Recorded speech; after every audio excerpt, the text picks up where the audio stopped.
السلام علیکم ناظرین، میرے ساز مہدی کولکتہ انڈیا سے۔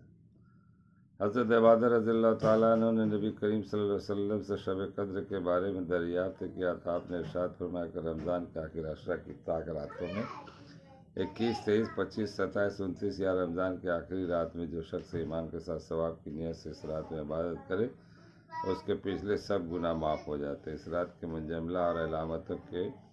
یہ ہے کہ وہ رات کھلی ہوئی چمکدار ہوتی ہے، صاف شفاف، نہ زیادہ گرم نہ زیادہ ٹھنڈی بلکہ معتدل، گویا کہ اس میں انوار کی کثرت سے چاند کھلا ہے۔ اس رات میں صبح تک آسمان کے ستارے شیاطین کو نہیں مارے جاتے، نیز اس کی علامتوں سے یہ بھی ہے کہ اس کے بعد کے صبح کو آفتاب بغیر شعاع کے طلوع ہوتا ہے، ایسا بالکل ہموار ٹکیا کی طرح ہوتا ہے جیسا کہ 14ویں رات کا چاند۔ اللہ جل شانہ اس دن کے آفتاب کے طلوع کے وقت شیطان کو اس کے ساتھ نکلنے سے روک دیا، باخلاف اور دونوں کے طلوع آفتاب کے بعد شیطان کا